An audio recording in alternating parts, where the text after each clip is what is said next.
यात्रा के दौरान रेस्क्यू ऑपरेशन लगातार जारी है। 50 किलोमीटर पैदल सफर तय कर रहे श्रद्धालु 4000 यात्री कलसुई से सुरक्षित निकाल लिए गए हैं। कलसुई से चंबा और नूरपुर के लिए बसें लगाई गई हैं। 39 बसें और 25 टैक्सियां चलाई गई हैं।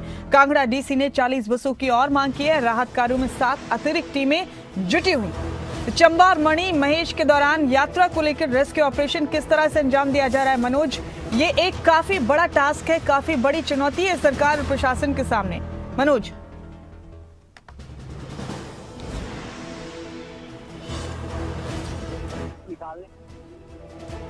और जिला प्रशासन कर रही है। ऐसे में यात्री जो है वो पैदल मार्ग का सहारा लेकर के जो है वो भरमौर तक पहुंच रहे हैं। भरमौर के आगे मैला तक उनको गाड़ी मिल रही है। तो मैला से आगे उनको फ्री से बस सेवा के माध्यम से जो है पठानकोट और नूरपुर में भेजा जा रहा है।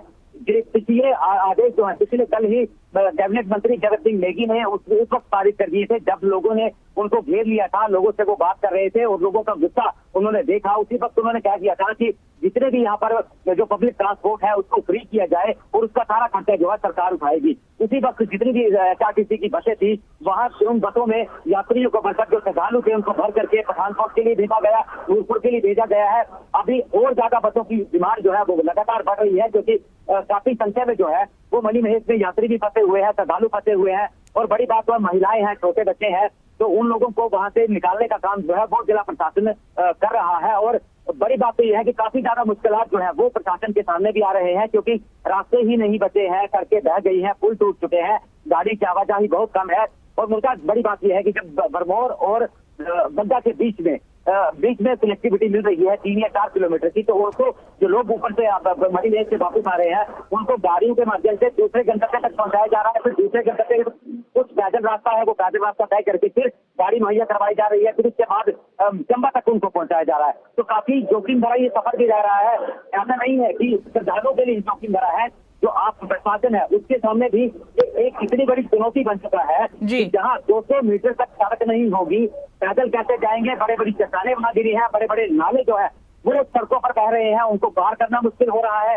तो ये चुनौतियां जो है उन चुनौतियों से कहीं ना कहीं जिला प्रशासन के उभर कर सामने आया है। कई सारे यात्रियों को जो है वो सुरक्षित निकाल लिया गया है, सुरक्षित उनको पहुंचाया गया है। और पिछले कल भी 3000 से ज्यादा लोग जो है वो चंबा पहुंचे हैं और चंबा से उनको पठानकोट और नूरपुर भेजा गया है। ऐसे में सरकार ने जो आदेश पारित किए हैं फ्री बस सेवा थे वो कहीं ना कहीं सार्थक भी सिद्ध हुए हैं। हालांकि मुमताज देखिए बरसात का मौसम है और पिछले रात भी भारी से भारी बारिश कहा जा सकता है जो बनी के चंबा और कांगड़ा में हुई है, जिससे कहीं ना कहीं एक बार फिर से नदी नाले उफान पर थे। और देर रात को नैनीखंड के पास 3 लेन साइड आए थे जिससे रास्ता जो है वो अवरुद्ध हो चुका था। वहां पर आगे से ज्यादा सड़क जो है वो टूट चुकी थी। उसको आज सुबह ही जेसीबी मशीनों के माध्यम से बहाल किया गया और यात्री को भेजा गया है। और आज फिर से जो है यात्री जो मणि महेश से चंबा पहुंच रहे हैं उनको भी सुरक्षित बसों के माध्यम से उनके गंतव्य तक पहुंचाया जाएगा। भले ही जितनी भी कठिनाइयां आई है उनका सामना यात्री ने किया है, तो उतना ही सफर जो है उनको उन्होंने तय भी किया है और सुरक्षित यहाँ पहुंचे हुए हैं। फिलहाल अभी 11 लोगों की जो मौत की खबर सामने आई है तो वो 11 आंकड़े हैं जिला चंबा में।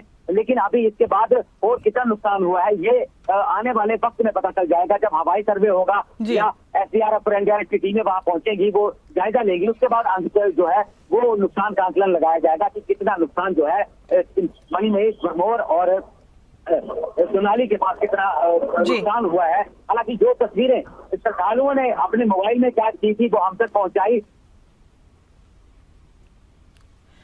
मनोज, चैलेंज तो आप लोगों के लिए भी बड़ा है। आप और हमारी पूरी टीम और बाकी तमाम लोग जो ग्राउंड जीरो पर मौजूद रहकर हिमाचल प्रदेश की ये तमाम तस्वीरें लोगों तक पहुंचा रहे हैं। कितनी मुसीबत में हिमाचल प्रदेश के लोग कुदरती आफत के चलते। बहुत शुक्रिया मनोज आप लोगों का ग्राउंड जीरो से रिपोर्टिंग के लिए भी और इस वक्त मेरे साथ जुड़कर ये तमाम अपडेट हमारे दर्शकों तक पहुंचाने के लिए बहुत बहुत शुक्रिया।